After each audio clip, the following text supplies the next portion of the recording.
Bu endi ikkinchi video bo'ladi o'quvchilar. Hozir sizlarga hajm o'lchov birliklarini tushuntiramiz. Hajm o'lchov birligi. Hajm o'lchov birligini tushuntirishdan oldin avval bir uzunlik o'lchov birligini esga olish kerak.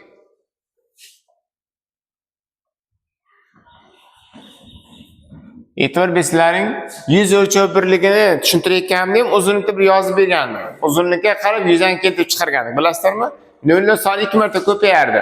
Yuz o'lchov birligida. Masalan, uzunlikda 4 ta 0 bo'ladigan bo'lsa, yuzada 8 ta. Uzunlikda 3 ta 0 bo'ladigan bo'lsa, yuzada 6 ta 0 bo'ladi. Ya'ni 0lar soni 2 marta ko'payib ketadi. Endi hajm o'lchov birligida, hajm o'lchov birligi tayyorlaysizlar hozir. Hajm o'lchov birligi uzunlik o'lchov birligining kubiga teng. Shuning uchun bunda endi 0lar soni 3 marta ko'payib ketadi. Masalan, bunda 3 ta 0 bor, bunda 9 ta 0 bo'ladi. Bunda 5 ta 0 bo'ladigan bo'lsa, bunda 15 ta 0 bo'ladi. Tushunyapmizmi? Boshlaylik. Avval uzunlikni bir esga olaylik. 1 kilometr 1000 metr. 1 kilometr 10 000 desimetr. Endi kilometrni santimetrga o'taman. 1 kilometr 100 000 santimetr. 1 kilometr 1 million millimetr. Mana kilometr ketdi. Kilometr demaydilar bo'ldi. Endi metr demaydilarsam. 1 metr 10 desimetr. 1 metr 100 santimetr.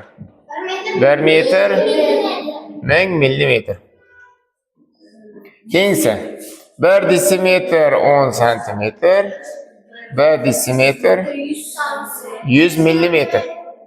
Keyingisi 1 desimetr 1 santimetr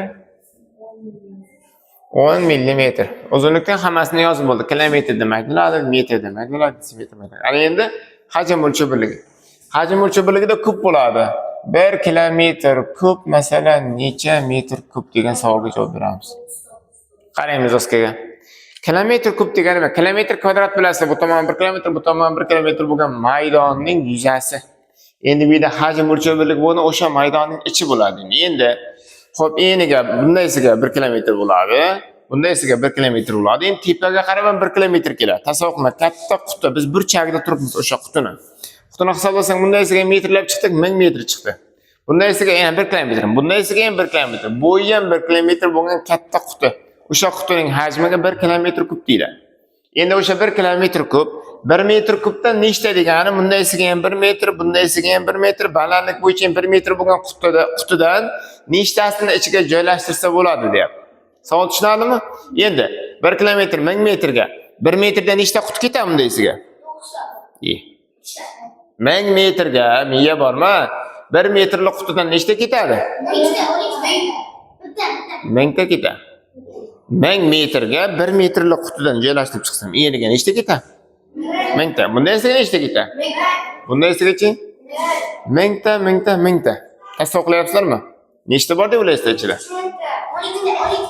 Ko'paytiriladi. 12 qayerdan keldi? 1000 uchalasi ko'paytiriladi. 3000. Qanday qilib 3 ta 1000 ga ko'paysak nima aytadi? 1000 ni 1000 ga ko'paytirsam 100 millionmi? Millionni 1000 ga ko'paytirsam 9 ta 0 bo'ladi, milliard bo'ladi. Tushunyapsizlarmi?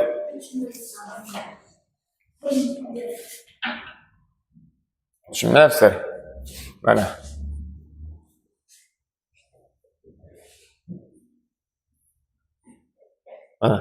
Bundaysiga ham 1 kilometr, bundaysiga ham 1 kilometr, bundaysiga ham 1 kilometr. Sizlar mana yerda turibsizlar masalan. Tasavvur qilyapsizlarmi? Yoki mana yerda turibsizlar mana. Bundaysiga ham 1000 metr, bundaysiga ham 1000 metr, balandligi ham 1000 metrmi? Men aytayapman, endi 1 metrlik qutidan nechta ketadi deyapman mana. Quti 1 metr, 1 metr, 1 metr bo'ladigan bo'lsa, bundaysiga 1000 tasi ketadimi? Bundaysiga ham 1000 ta joylashadimi? Demak, bu bitta yuzaga qancha joylash? Bitta yuzaga 1 million ta joylashadimi? 1000 ga ko'paytiraman. Endi balandlik bo'yicha ham 1000 tada bu. Yana 1000 ga ko'paytiramanmi? Tushunyapsizlarmi? Hisoblasak 9 ta 0 bo'ladimi? 1 milliard. Demek 1 kilometr küp, metr küpten 1 milliard ekan. Ya'ni eni bo'yi balandligi 1 metr bo'lgan qutidan bundaysiga 1000 ta, bundaysiga 1000 ta joylashtirib chiqib, endi tepalik bo'yicha 1000 ta joylashtirib chiqsam 1 kilometr kub hosil bo'lar ekan. Tasavvur qilyapsizlarmi? Buni ertaga yodlayotganda tasavvur qilib yodlasang osonroq bo'ladi. Shunchaki she'rda qilib yodlasang qiynalasan. Demak 1 kilometr kub 9 ta nol bor. Ya'ni 1 milliard metr kub bo'ladi. Yoki unga qiynalsang mana unga qarab ayt. Masalan, kilometr 1 kilometr kub necha metr kub desa, birinchi xayolingda kilometrni metrga o'tkazib ol. 1 kilometr necha metr edi? 3 ta nol bor. Demak, hajmda 3 marta ko'p bo'ladi, 9 ta nol bor deb ayt. Tushunyapsizlarmi? Nollar 3 marta ko'payib. Keyingisi 1 kilometr kub desimetr kubdan nechta deyapti? Desimetr kub mana bu metr kubku, desimetr kub undan ham kichkinaroq bo'ladi. Desimetr kub eniga ham 1 desimetr, bo'yiga ham 1 desimetr, balandligiga ham 1 desimetr bo'ladi. Endi unga juda ko'p ishlatiladi. 1 kilometrning o'zi 10 ming desimetrmi? Yuzada 8 ta nol bo'ladi. Hajmda 12 ta nol bo'ladi.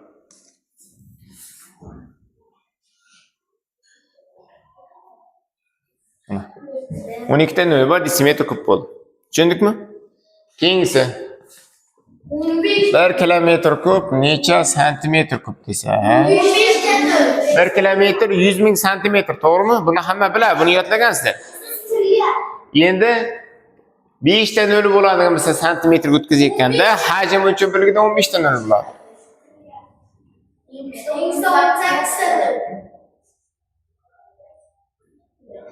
Keyingisi santimetr kubni tasavvur qila olasizmi? Santimetr kub bu kichkinaroq narsa. Eniga ham 1 santimetr, bo'yi ham 1 santimetr, balandligi 1 santimetr, kichkinagina quticha. Ya'ni eniga ham 2 ta katak, bo'yiga ham 2 ta katak, balandligi ham 2 ta katak, bu kichkinagina quticha. O'shandan nechta ketadi deya 1 kilometr kub. Endi u katta ko'p ketishi aniq. Endi keyingisi 1 kilometr kub necha millimetr kub deyapti. Endi millimetr kubda boya 2 katakcha, 2 katak dedim-ku. O'shani enini ham, bo'yini ham, balandligini ham 10 ga bo'laman. U juda kichkinagina bo'lib qoladi, shuncha bo'lib qoladi. O'shanda nechta ketadi deyapti. Endi 1 kilometr kub, 1 kilometrning o'zi 1 million millimetr, ya'ni 6 ta nol bor. Hajm o'lchov birligida 3 marta ko'payib 18 nol bor.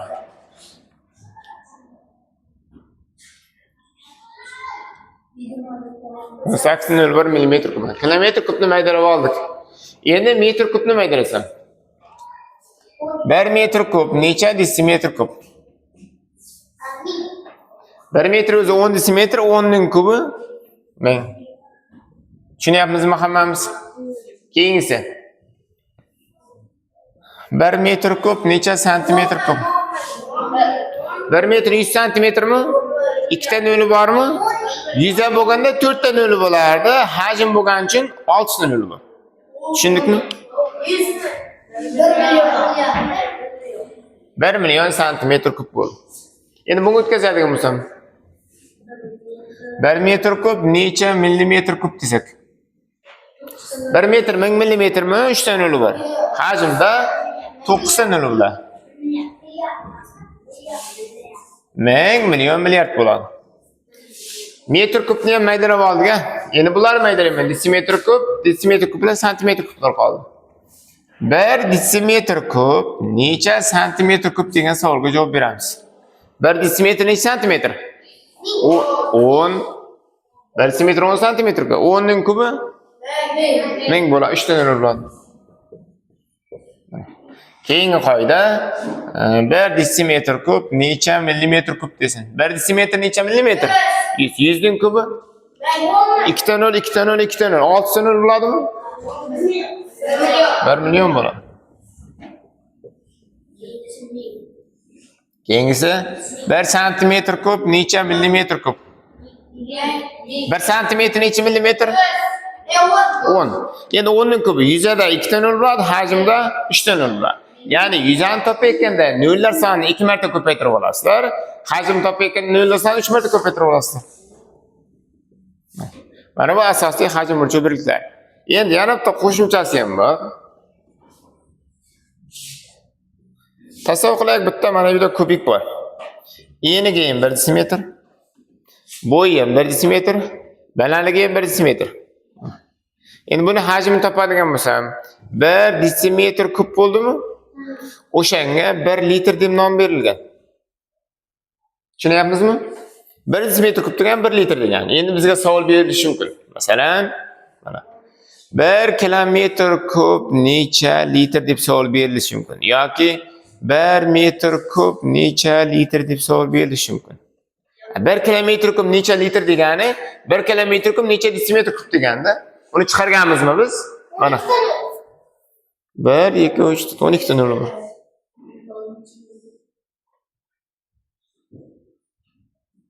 Tushundikmi?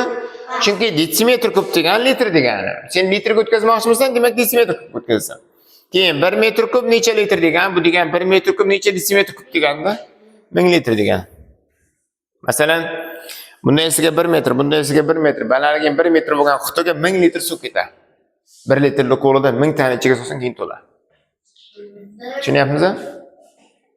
Endi kilometr kubdan litrga o'tdi, metr kubdan litrga o'tdi, men desimetr kubdan litrga o'tib qo'yaman. Desimetr kub 1 litr bo'lib qoladi mana. 1 desimetr kubning o'zi 1 litr. Endi litrni maydalab deb qolishi ham mumkin. Masalan, bunday savol berish mumkin. Mana bu tomondan qarz olib turaylik.